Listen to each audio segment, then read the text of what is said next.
제4절 인간 타락의 결과 1. 사탄과 타락 인간.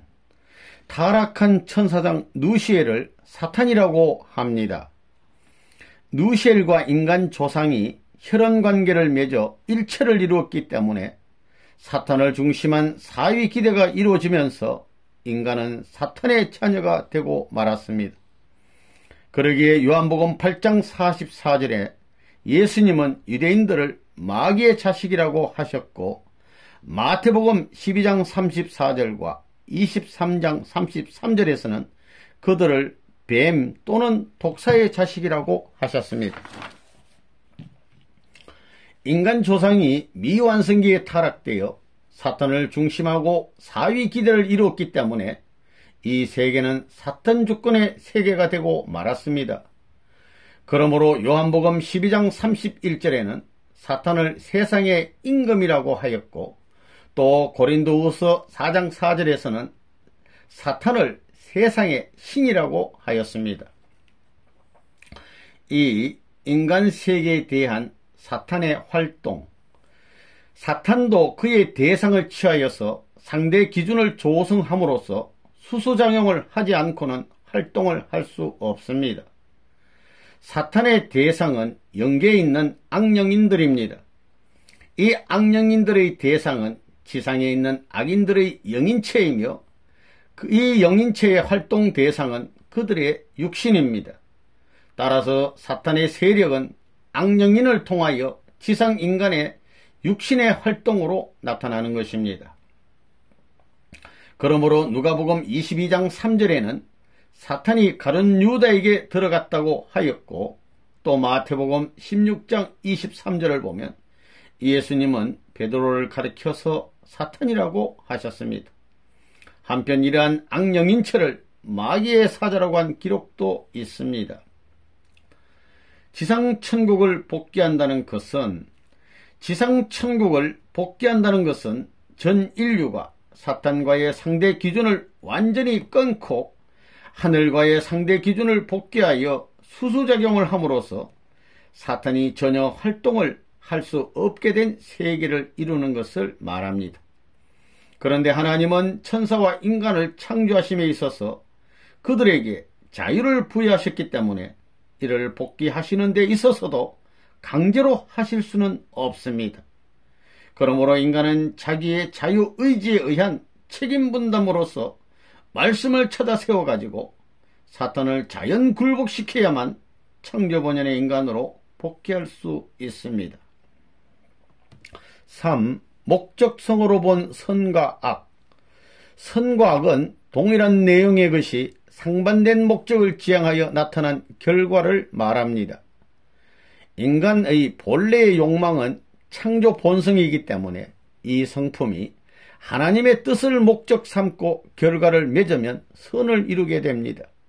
그와 반대로 사탄의 뜻을 목적 삼고 그 결과를 맺으면 악을 자아내게 되는 것입니다. 복귀 섭리로 본 선과 악. 복귀 섭리는 사탄의 목적을 지향하고 있는 타락 세계를 하나님의 창조 목적을 이룬 지상천국에로 그 방향성을 바꿔 나가는 섭리인 것입니다. 이 섭리의 과정에서 다루어지는 선의 기준은 절대적인 것이 아니고 상대적인 것이기 때문에 인류 역사는 수많은 투쟁과 혁명을 거듭하면서 본심이 지향하는 절대선을 찾아 나왔던 것입니다. 따라서 타락된 인간사에 있어서의 투쟁과 혁명은 이 절대적인 목적을 추구하여 절대적인 선의 세계를 이룩할 때까지 계속될 수밖에 없는 것입니다. 4. 선신의 역사와 악신의 역사. 선신이라고 하는 것은 하나님과 하나님 편에 있는 선영인들과 천사들을 총칭하는 말이고, 악신이라고 하는 것은 사탄과 사탄 편에 있는 악령인들을 총칭하는 말입니다. 선신의 역사와 악신의 역사도 동일한 모양으로 출발하여 그 목적을 달리하고 있습니다. 전전한 시간이 흐를수록 평화감과 정의감을 정진시키며 육신의 건강도 좋아지게 하고 후자는 불안과 공포와 이기심을 정진케 하며 건강도 해롭게 합니다. 5. 죄라는 것은 사탄과 상대 기준을 조성하여 수수작용을 할 수 있는 조건을 성립시킴으로써 천법을 위반하게 되는 것을 말합니다. 죄의 분류, 죄를 분류하면 첫째로 원죄가 있습니다. 이것은 인간 조상이 저지른 영적 타락과 육적 타락에 의한 혈통적인 죄를 말하는 것으로서 모든 죄의 뿌리가 되고 있습니다. 둘째로 유전적 죄가 있습니다. 혈통적인 인연으로 후손들이 물려받는 선조의 죄를 말하는 것입니다. 셋째로 연대적 죄가 있습니다. 연대적으로 책임을 져야 하는 죄입니다. 예수님을 십자가에 내준 죄로 말미암아 유대인 전체가 책임을 지고 하나님의 벌을 받았습니다. 넷째로 자범죄가 있습니다. 자신이 직접 범한 죄입니다. 원죄를 죄의 뿌리라고 한다면 유전적 죄는 죄의 줄기에, 연대적 죄는 죄의 가지에, 자범적 죄는 죄의 잎에 해당합니다.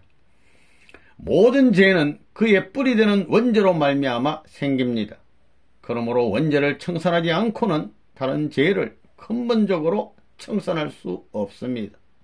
그러나 이 죄의 뿌리는 그 누구도 알 수 없는 것이어서 인간의 뿌리로서 참부모로 오시는 예수님만이 이것을 알고 청산하실 수 있는 것입니다. 6. 타락성 본성. 천사장이 하나님을 배반하고 해와와 혈연 관계를 맺을 때에 우발적으로 일어났던 모든 성품을 해와가 계승하였고, 천사장의 입장에 서게 된 해와와 다시 혈연 관계를 맺은 아담도 계승하였습니다. 이 성품이 타락 인간의 모든 타락성을 유발하는 근본된 성품이 되었습니다. 이것을 타락성 본성이라고 합니다. 타락성 본성이 생기게 된 근본 동기, 이것이 생기게 된 근본 동기는 천사장이 아담에 대하여 질투심을 갖게 된 데 있었습니다. 원래 천사장에게도 그의 창조 본성으로 욕망과 지능이 부여되어 있었기 때문에 인간에게 가는 하나님의 사랑이 자기에게 오는 것보다 더 크다는 것을 식별할 수 있었던 것이며, 때문에 하나님의 더 큰 사랑을 받고자 하는 마음이 자동적으로 질투심을 일으킬 수 있었습니다. 그러나 이러한 질투심은 창조 본성으로부터 유발되는 불가피한 부산물로서 인간이 완성되면 이러한 부수적인 욕망으로 인하여서는 결코 타락될 수 없습니다. 창조 본성을 대별하면 넷으로 가를 수 있습니다. 첫째는 하나님과 같은 입장을 취하지 못하는 것입니다. 천사장이 하나님이 사랑하시는 아담을 하나님과 같은 입장에서 사랑하지 못하고 시기하여 해와의 사랑을 유린하였던 것입니다. 둘째는 자기 위치를 떠나는 것입니다. 누시엘은 천사 세계에서 가졌던 것과 동일한 사랑의 위치를 인간 세계에 있어서도 가지려 하였던 불의한 욕망으로 인하여 타락하게 되었습니다. 셋째는 주관성을 전도하는 것입니다. 인간의 주관을 받아야 할 천사가 거꾸로 해와를 주관하였고, 아담의 주관을 받아야 할 해와가 거꾸로 아담을 주관하였습니다. 넷째는 범죄 행위를 번식하는 것입니다. 천사장이 해와에게, 해와가 아담에게 죄를 번식시켰던 것입니다.